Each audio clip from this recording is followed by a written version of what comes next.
Ladies and gentlemen, this program is for you, not your children. The subject is of vital importance to you as parents. This is the story of a vicious man.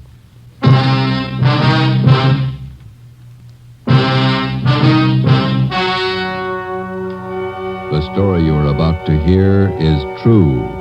Only the names have been changed to protect the innocent. Fatima Cigarettes, best of all long cigarettes, brings you Dragnet.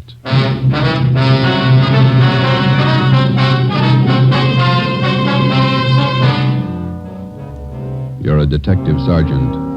You're assigned to homicide detail. 2 small girls are reported missing. Somewhere between their homes and a neighborhood grocery store, they dropped from sight. Your job, find them. If you want a long cigarette, smoke the best of all long cigarettes. Smoke Fatima. Fatima is the long cigarette which contains the finest Turkish and domestic tobaccos superbly blended to make Fatima extra mild.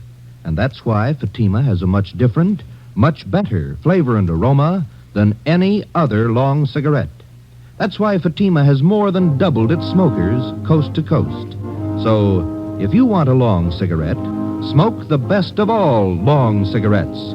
Smoke Fatima. Dragnet, the documented drama of an actual crime.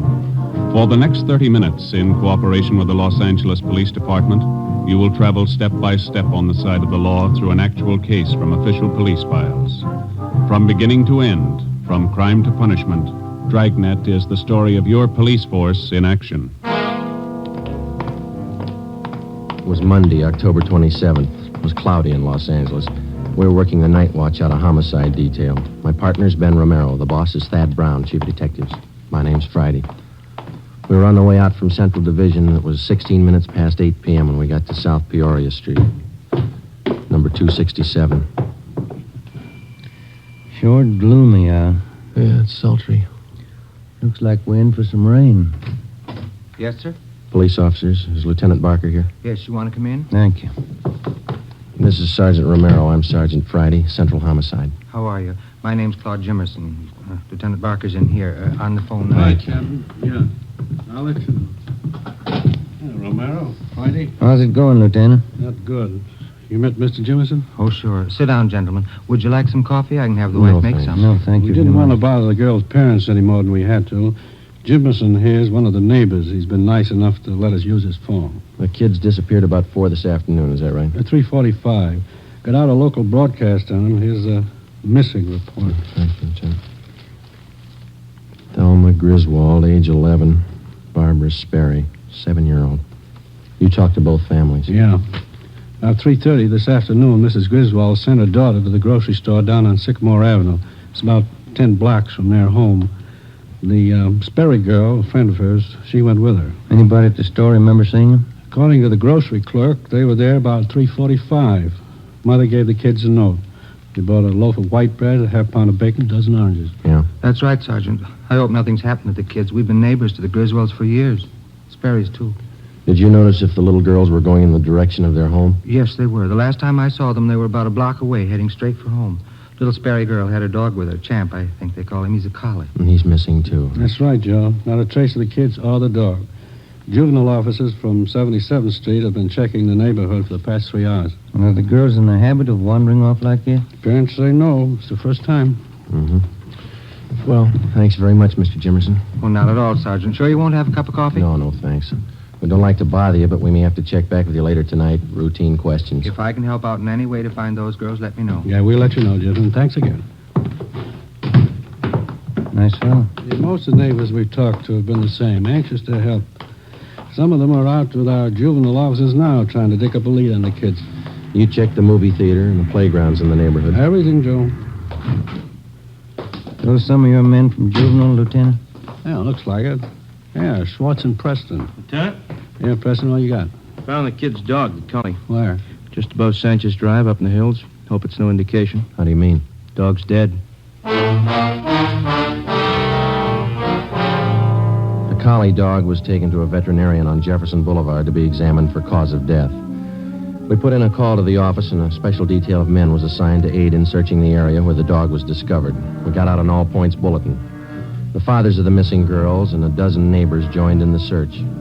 With the aid of flashlights, we started from the end of Sanchez Drive, and as best we could, we covered the ground for almost a full mile back into the Sunset Hills. 10:55 p.m. It started to thunder. The search went on. The hilly terrain and thick patches of scrub oak didn't make the job any easier. 11:15 p.m. It started to rain. Watch your step, Joe. The rocks are slippery. Yeah.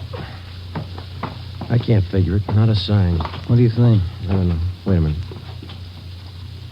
Flash your light over here. No, here. See something? I thought I did. Yeah. Scrap of brown paper. Who's this coming? Sergeant, is that you? Oh, Jimerson? Yeah, what's that you got? I found it right down there, just off the path. Paper sack. Look.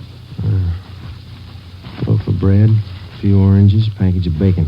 Where'd you find it? Right down there, Mr. Holmquist and me, we were heading back for the cars when I saw this bag lying to one side of the bush. We'll take it, Jimerson. Thanks. Let's go, Ben. That means that Barbara and Thelma were up here today. You haven't mentioned that to either one of the girls' fathers. No, I haven't. Good.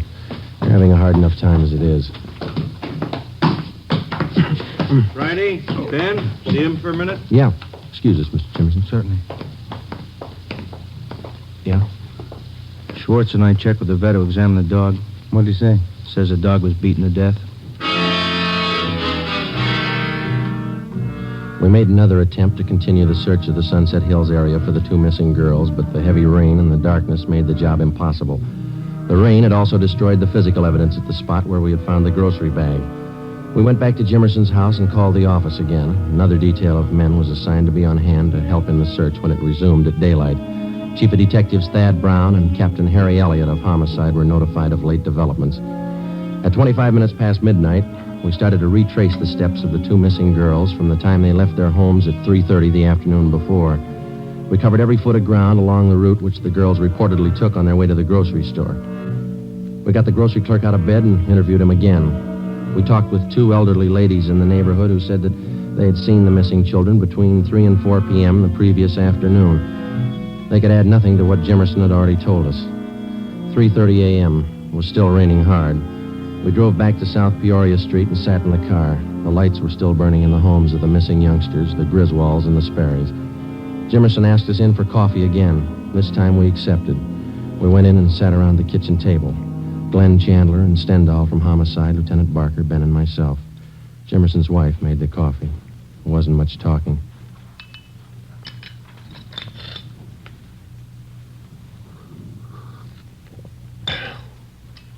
You want more coffee? Oh, yeah. Thank you, Miss Jimerson. Thank you. You want some more? No, thanks. It's fine. You want some more coffee? You got enough there? Sure, Lieutenant. Plenty. Go ahead. Okay. Fill the sugar bowl, will you, Amy? Empty. There isn't any more. You never do things right. I told you to get some at the store today. You told me? Yeah, that's all right, Jimerson. Never use it anyway. Thanks. Never do anything right. All right, Amy, go to bed. She's a little upset. Not feeling too well. Well, I guess we better be going, Jimerson. Thanks. No, that's all right, Sergeant. She didn't mean you. It's this whole thing, I guess, got everybody on edge. There's still a chance they may be all right. How do we explain the bag of groceries we found back in the hills and the dog? If anybody's hurt those kids, we'll take care of him right here in this neighborhood. He'll get what's coming to him. Somebody at your back door. Oh, yes, I'll be. Sergeant Friday here? Yes, he's here. Come on in. Sergeant. Hi, Tom. Hi. What do you got? Mr. Griswold, Joe. Says he'd like to have you come over and talk to him.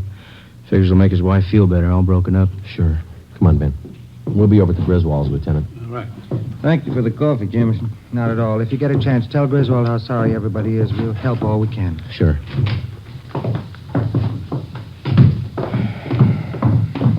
Bad night. Yeah. Did you check by the Sperry's house, Tom? Mm-hmm. Mother's trying to get a little sleep. Father's still sitting up. There he is, by the window. Yeah. This is the Griswold home. Go ahead, Tom. Yeah. They're going to ask questions. What are we going to tell them? I don't know. They could be all right. Kids do funny things sometimes. Maybe, but they don't murder their pet dog. Like a doctor, a lawyer, or an engineer, the police officer comes to realize that there's only so much that can be learned from his books. Time and experience make up the rest. The police manual contains no stock answers for the grieving wife who has just lost a husband in an auto accident. No firm but polite reply to the belligerent motorist handed a traffic tag.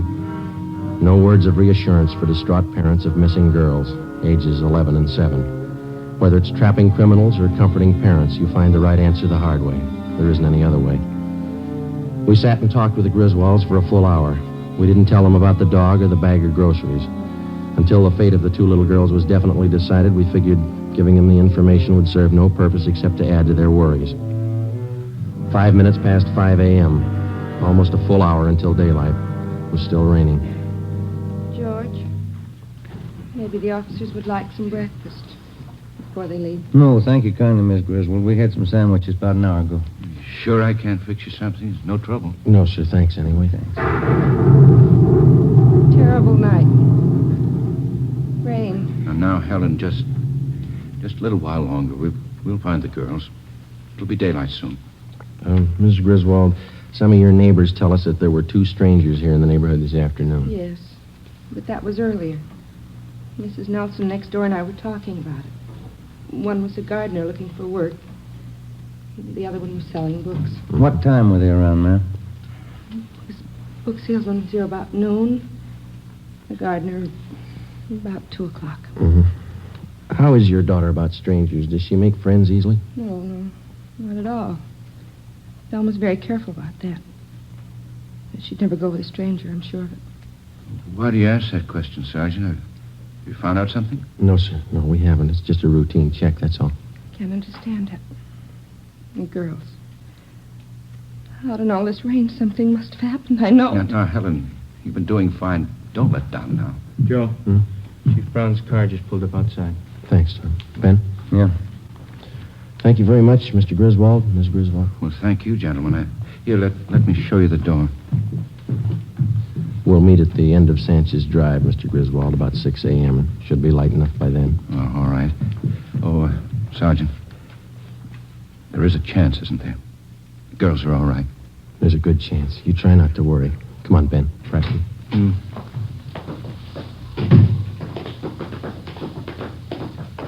Tom, you want to check with Barker again and see if any of his men have a line on the two men here in the neighborhood yet? Right. If you want us, we'll be in Thad Brown's car. All right, Sergeant. What time you got, Joe? 20 to 6. It's getting light now. Yeah. Let's get out of this rain. Gentlemen, you look a little wet. I could stand a dry pair of shoes. Still no trace of the kids? You heard about the dog and the bag of groceries? Yeah. Nothing else since then? No. It'll be light in a couple of minutes, and we can start searching the hills again. I ordered up another detail of men to help. They're parked up on Sanchez Drive. Captain Elliott's with them. Good. We can use all the help we can get. That's rough terrain. There's a lot of ground to cover up there. Guess you talked to everybody in the neighborhood. Yeah, parents, too. They help you much? Well, they told us there were two strangers in the neighborhood before the girls disappeared. We're having them checked out. Yeah. Griswold thinks the kids would be safe on that count. Says his daughter's afraid of strangers, never goes near them. Mm-hmm. How much area did you cover in the hills last night? About a full mile, would you say, Ben? Starting from Sanchez Drive straight back into the brush. It wasn't too thorough. Not enough men, not enough light. Yeah, you got plenty of both right now.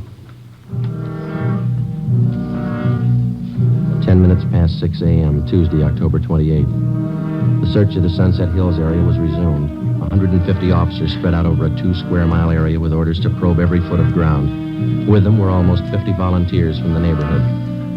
The rain settled to a cold, steady downpour. The mud was ankle-deep. 8:30 a.m., no sign of the missing youngsters. 10:30, still no sign. The search went on.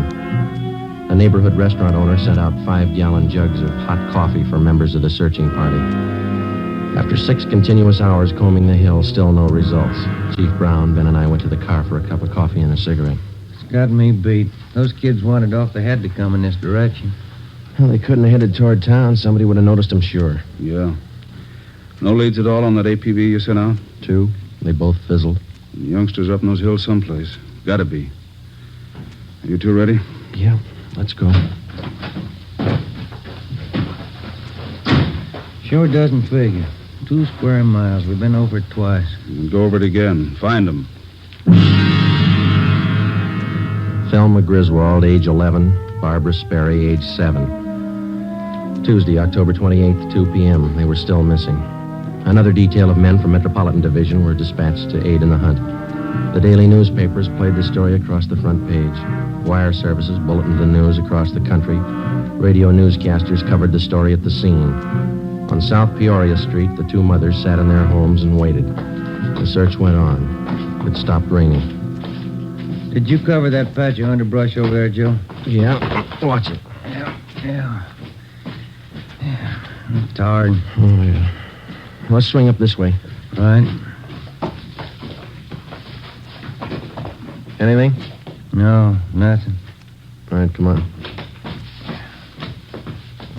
Almost 2:30. Yeah. Too much coffee, sour stomach. Me too. You got a cigarette? I'm out. Oh, here. Thanks. Friday! Romero! Come on down!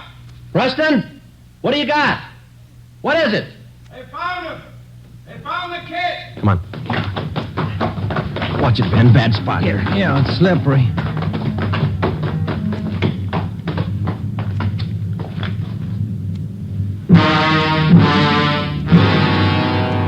Thelma Griswold had brown hair and brown eyes, about 4 feet 6 inches tall. She had a bunch of wildflowers in her hands. Barbara Sperry had blonde hair and blue eyes. She held a bunch of wildflowers, too. Friday? Chief? Who found them? Jemerson, some of the neighbors. Well, Dear God. Preston, Yes, sir? get something, cover him up. Yes, sir. Come on. yeah. I've been a cop 32 years and never seen anything like that. I hope I never do again. Must have been a maniac. Had to be. The law is kind, depraved. Anybody call the crime lab? Yeah, the area's been cleared. Family's been notified? Not yet. I'll have to tell them. Do you want to come along? No, that wouldn't be any good. 2 lives. What can you say? Whoever did it ran up a big bill. They're going to pay it.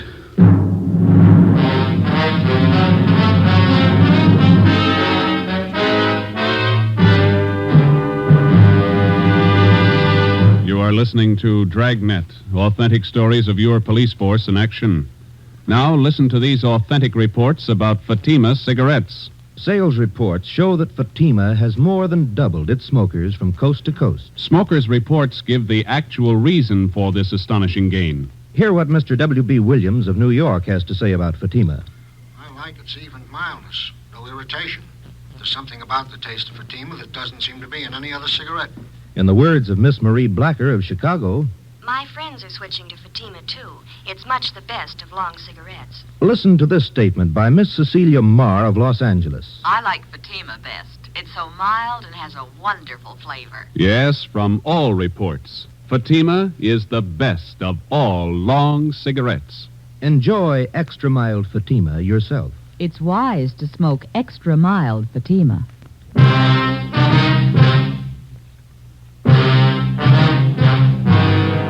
5 minutes after the bodies were discovered, the hunt for the psychopathic killer was underway. Lee Jones and his crew from the crime lab arrived and took pictures of everything that could possibly have a bearing on the crime. Physical evidence was hard to find. The heavy rain had destroyed any possible chance there might have been of finding footprints. When the crew from the crime lab was finished, the coroner arrived and took the bodies to the county morgue for autopsy. An immediate roundup of all known sexual psychopaths in the area was ordered. They were taken into homicide for questioning. So were the people from the South Peoria Street neighborhood whom we had talked with previously. The questioning went on all through the night. Together with a half a dozen officers from homicide detail, we narrowed down the field. Wednesday, October 29th, 7 a.m., we checked in with Chief of Detectives Thad Brown. Gentlemen, you must be tired. Got a few hours sleep last night. Could use a few more. Sorry, we have to keep moving on this. Did you see the papers this morning? Yeah, they're like everybody else, crying too late. Someday people are going to learn you don't fool with these degenerates. You take precautions or you get the consequences. There's no in between. There's usual talk going around town. It's supposed to be all our fault, letting the psychos run loose. We don't make the laws, we enforce them. Till we get something to work with, laws with teeth in them, these atrocities are going to go on. Nobody seems to care. We pick them up, they serve a few days, pay a fine, and they waltz out of here. Nobody cares. Sure, pity them, don't cure them. Nature played a trick on them. Feel sorry for them until they kill a kid. It's not a firm law to cover them as they are. We have to wait till they murder somebody. We got a better law for mad dogs. We don't let them run loose till they bite somebody. Those two little girls ought to prove something. How are the parents making out? What you might expect. Shocked, hysterics. Excuse me. Ron speaking. Who? Send him in. Chandler, they finished questioning that bunch we brought in yesterday. Oh, Chief. Ben, Joe? How many possibles, Glenn? None. 4 we had left established airtight alibis. We checked their registrations, gave them their releases. Where does that leave us? We start from scratch. I don't think so, Chief. You got a hunch? A little better than that, Joe. I'm sold. What do you mean? You said the parents told you the little girls were afraid of strangers, wouldn't go near them. Yeah, that's right. We got the same reactions from some of the neighbors we talked to day before yesterday. Yeah? Now we find out that all the known psychos in the area are clear, perfect alibis. When you figure the killer couldn't have been a stranger to the little girls. That's right. There were only 2 strangers in the whole neighborhood the day the girls disappeared, the gardener and the salesman. And both of them have been checked and cleared. Mm-hmm. As far as we know, the little girls wouldn't have gone that far up in the hills alone of their own accord, and they wouldn't have gone with a stranger. They had to be lured there and by someone they knew. Any ideas? Could have been one of the neighbors. No, we checked every possible out there, Glenn. We questioned them a half a dozen times. So have I. There's one that might fit. Who's that? Claude Jimerson. Glenn Chandler had been a veteran homicide officer before Ben or I joined the department. He was tall, quiet, and reserved. He had a good reason for everything he did, for everything he thought. The 3 of us sat down and tried to put the pieces together. Number 1, Chandler uncovered a point that Ben and I had missed completely. Jimerson and his wife were not close friends of either the Sperry family or the Griswolds. For a near stranger, he showed an extraordinary interest in the welfare of the children after they disappeared. Number 2, Ben and I discovered that Jimerson's wife had an 8-year-old boy by a previous marriage. The child did not live with them. Mrs. Jimerson told Chandler that her husband had been cruel to the boy. She refused to elaborate. Number 3, Jimerson was the last person to see the children alive. Number 4, the bodies of the children had been well hidden in the underbrush. Jimerson found them. Number 5, Jimerson had bent over backwards to make friends with the investigating officers right from the start. As any veteran officer can tell you, that's not the usual attitude. At 8:30 a.m., Chandler, Ben, and I left the office. We spent the day digging back 15 years into Jimerson's life. We got back to the office just after midnight. Thursday, October 30th, 10 a.m. We checked in. Okay, Joe, all ready. Thanks. Come on, Ben. Yeah.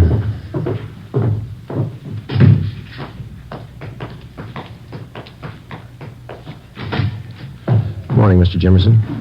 Oh, how are you, Sergeant? Glad to see you. Sit down. Sorry to bother you again. Not at all. Glad to help. Anything new turn up? Did you kill those 2 little girls? That's a funny thing to ask. Of course not. You know that. We ask everybody the same thing. Hope you're not offended. Oh, you kind of surprised me. I didn't know. Did you kill those little girls? I don't understand. I told you no. Of course not. It's a stock question. Routine. Did you kill them? Now, look, Sergeant, how many times do I have to tell you no? Sorry. You don't have any children, do you? No, we don't. No stepchildren? No. Why? Before you moved out to South Peoria Street, you and the wife lived out in West L.A., didn't you? Kelton Avenue? Oh, yes. How'd you know? You recall a Mary Gibbs out there? Gibbs?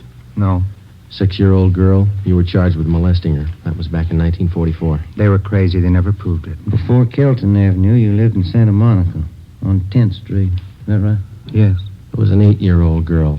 Donna Honrath? That kid lied, too. She asked me to fix her doll buggy. I never went near her.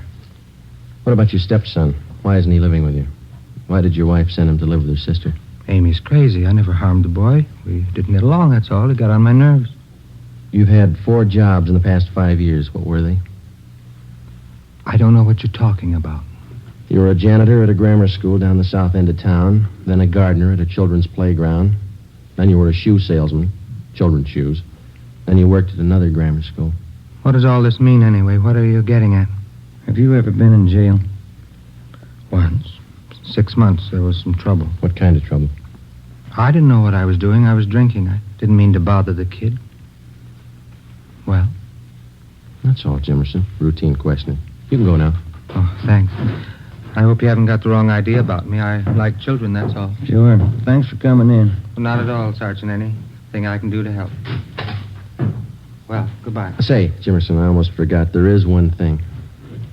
Oh? Since you're the one who found the little girls, we'll have to have you identify the bodies. It won't take long. Morgue's just across the street, up the block. Well, I'd like to help you, but I got an appointment. All you have to do is look at them. Won't take you long. Come on, let's go. I'd like to help, Sergeant, but I don't take these things well. I get sick.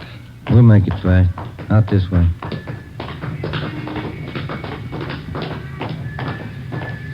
Raining again. I'm sorry, Sergeant. I don't think I'd better go. Just identify them, that's all. Won't take a minute. Maybe if we had a drink before we went in. You can have one after. Watch it. There's heavy traffic. Yeah, lights change. We'll have to wait. I need a drink. I can't go in that place without a drink. You'll be all right. Okay, let's go.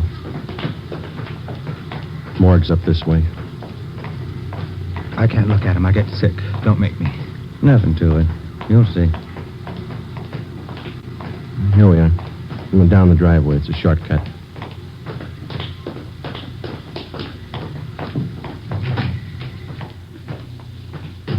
This way. Hi, Joe. Can I help you? Yeah, Archie. Those little girls. Thelma Griswold. Barbara Sperry. Oh, yeah. This way. Please. Right here, Joe. Yeah, Thelma Griswold. Uncover.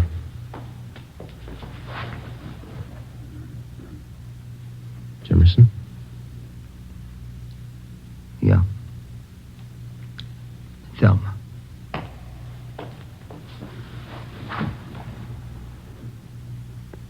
This one? Barbara. Little one. You killed him, didn't you? The dog jumped at me. She started to yell. Put my hand over her mouth. Then the other kid. I hit them. Too hard. They cried. Joe? That's all. All right. Huh? Let's go.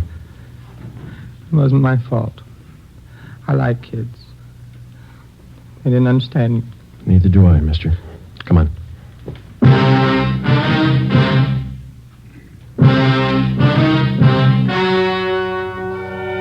The story you have just heard was true. Only the names were changed to protect the innocent. On March 18th, trial was held in Superior Court, Department 87, City and County of Los Angeles, State of California. In a moment, the results of that trial. It's amazing how many long cigarette smokers are changing to Fatima. Here's the actual report. From coast to coast, Fatima has more than doubled its smokers. Yes, more and more smokers every day are discovering that Fatima is the best of all long cigarettes. Smokers find Fatima has a much different, much better flavor and aroma than any other long cigarette. They find that Fatima is extra mild because it's the long cigarette which contains the finest Turkish and domestic tobaccos, superbly blended to make it extra mild. Enjoy extra mild Fatima yourself. Best of all long cigarettes.